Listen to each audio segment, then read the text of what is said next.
grew up playing the banjo as well. I started playing when I was 8 years old. Granny was, I think, maybe an undercover psychiatrist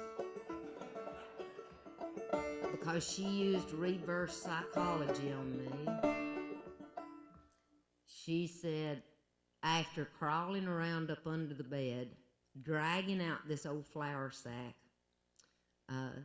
I remember being about 4.5, 5 years old, standing underneath that pull-out metal shelf of that big Hoosier cabinet that took up best of one wall there in her kitchen, with my head just grazing the top of that shelf, opening up those doors underneath and looking in at all the flour sacks neatly washed and pressed with her iron to be brought out later and made into sack bloomers for me.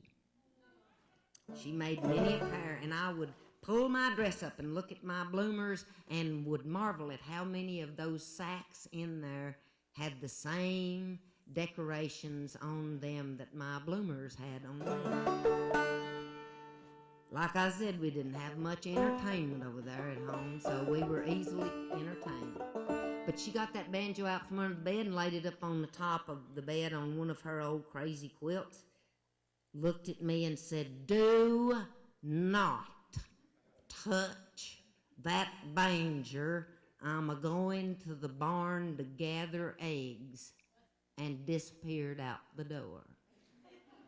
I had just turned 8 years old, and when she got back to the house, I had learned already the first part of Cripple Creek and was working on the second part.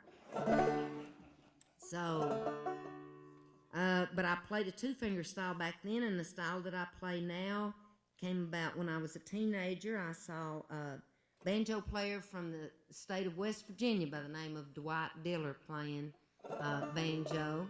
And he played a style that I just fell in love with called claw hammer.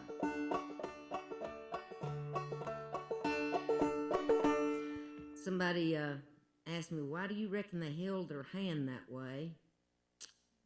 Because it's kind of an awkward way to play the banjo, holding your hand like this, you know, curled under with your thumb cocked up like this. But think about hanging onto that plow all day. How would your hands be? Just like that. So I'm sure that's where this came from, and that's just my guess.